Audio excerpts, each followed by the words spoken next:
What's up, guys? We're Scarlett O'Hara, and you're watching SoundlinkTV.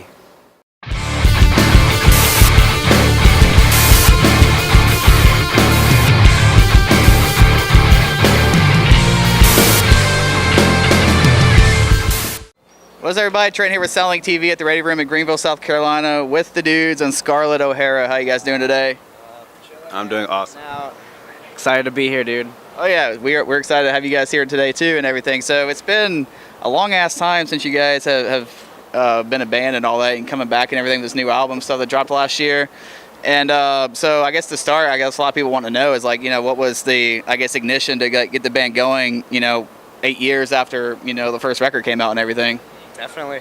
Well, we had been making music together prior to the actual reunion in 2017, but it kind of just started off in 2016 in November. I did a post, and it was our old group lineup picture, and it got like 1,000 likes on it. So we were like, whoa, dude, there's still like people that are interested and want to hear some new stuff. So I called up the dudes and got it going on. So it took us about a couple months to get everything worked out, but we ultimately got it going and released Welcome Back to the Rodeo in August 10th of 2018. Nice. Now, before we get to that and everything, correct me if I'm wrong, but you guys, I don't know who was involved with it, you guys released something before that. It was more like of a party core type thing with a couple of songs and stuff. You want to talk about that a little bit? So like what made you, I guess, go to that and then back to, I guess, to the old sound, if you want to call it that? Definitely. Yeah, so for that one, we were just wanting to have a fun song that was just kind of a one-off departure from what we were traditionally doing. It wasn't supposed to be something that was going to define our sound going forward. Obviously, it was just one of those, let's do an upbeat kind of fun deal and see how it goes, and we were listening to a lot of like Pantera and Lamb of God at the time, so some of that real, groovy stuff like that, we wanted to kind of incorporate that, being from South Texas and that proximity. We kind of have that twanginess in our scene, so it was a time to utilize it and try out different stuff than what Scarlett traditionally did. So it was just experimenting, having fun.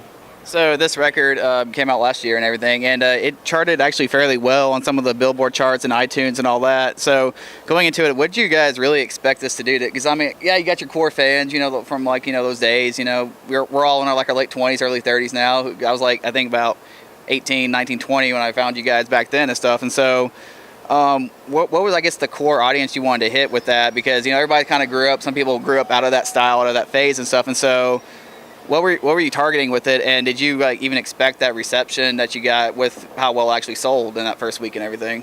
So we ultimately did it because we just missed that sound. Now nowadays a lot of bands don't have that sound anymore. They're moving on to other things, but we just really miss that sound. We notice our fan base. They still like that our first album sound from Lost in Existence. So it's just something that we wanted to bring back. So we're definitely excited about it. And as far as landing on the charts, and I had never expected that at all. I was just like, we're just doing it for fun. We want to do what we want to do, bring that style back. We just miss it so much. But yeah, landing on the charts was never something I imagined happening. So that was just like, whoa, that was just really cool, to experience. So it was awesome. Did it go from, I don't know, maybe just a cool experiment, fun thing to do with some friends again to bring up back an old style, to seeing those results, and then now it's like, oh, now do we have to go on tour? Do we have to do this? Like, where do we go from here? Like, what was the reaction and I guess the next step as far as that goes? We always wanted to do this for the long term, and adding to what Arnie was saying earlier with Welcome Back to the Rodeo, it was really just a revert to our original sound, and we wanted to do really a direct continuation of Lost in Existence. So that's really what Welcome Back to the Rodeo symbolizes. That's why a lot of the tracks and everything that are in there kind of reference, the first album. We got, we got Dude, You're Still Being That Guy, and Welcome Back to the Rodeo, Welcome to the Rodeo. So we kind of just wanted to revert to our original form and pick up from there and just kind of bring our style that we've always traditionally done back to the forefront. And it took off on the chart. We ended up getting number 19 on the hard rock album sales, which was a an honor. I mean, we never expected something on that level, and we're just really blessed. And I know Alec had some input as well.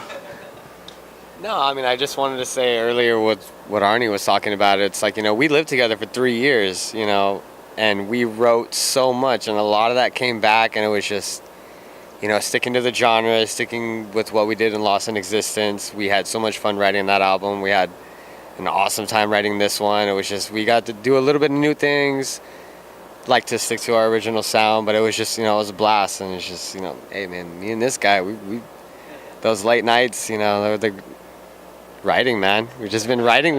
We've been writing. We were writing. It was great. Yeah, Arnie actually lives with me now. He's lived with me for the last 8 years now too.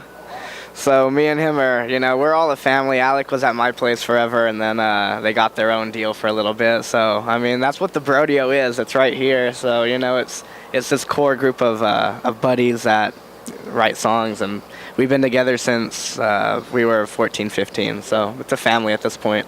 So does that affect like future plans? Like you're on tour now currently, but as far as like the rest of the year or maybe into next year, does that invoke any plans? So well, maybe let's just see what we can do with this now. Maybe if we can become like this, find the success that all those other bands are finding in that era. Because you guys did have one album back then and stuff, and then while all the other bands doing that sound, kept putting out records and stuff, you guys put your second one out now, and so. Everything plans, I guess, keep pushing that forward and maybe touring to get bigger, maybe, and see where you guys go. Or are you guys just still doing this just for like the fun of it, just making records, just fucking around with friends or whatever?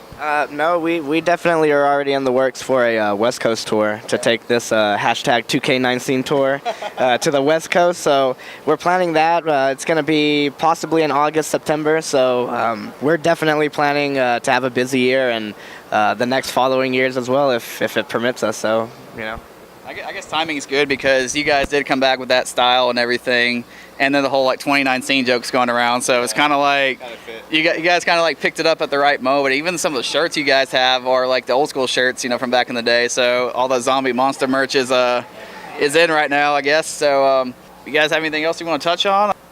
I would just say, yeah, thanks for all the support. Everyone's supporting us to do this. We definitely just want to keep on going, keep on touring, start writing new songs, which we currently started already. So that's going to be exciting.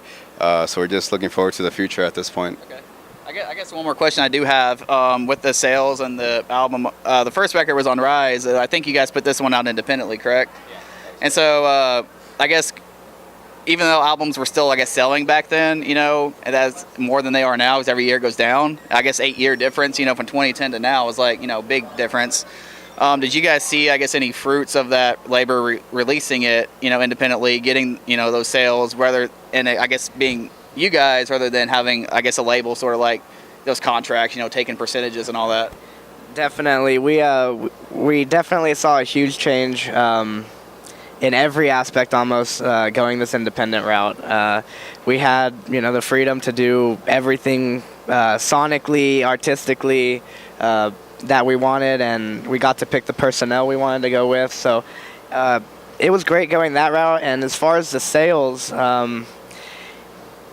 it's a totally different deal because we're not giving the bulk majority of our royalty rate or anything off to a third party or to a label. So basically everything that we sell, we get directly back, and we make all of our merch by hand in South Texas at our own facilities. We post out a bunch. We manufacture everything locally, so we don't outsource anything. We're all about yeah, we're all about STMC. It's South Texas Metalcore. It's a scene. So he's got tons of videos of him inside with them making the shirts. This is like a real hometown project. That was. Yeah, definitely. Well, I'll post it up on our Facebook. I'll do a little behind the scenes of the factory. But yeah, we got a great crew down in McAllen. We hand make all of the designs, screen print everything ourselves, so nothing is out, and we're just really blessed to be in a area that permits us to do all that we want to do. So, but we'll hook it up on the Facebook and show all you guys, the ins and outs of making merch. So. Well, congratulations on the record. Congratulations on the tour. Good luck on your next tour, and hopefully we hear some more stuff from you guys soon. I'm Trent with SoundlinkTV, hanging out with Scarlett O'Hara. Thanks for watching.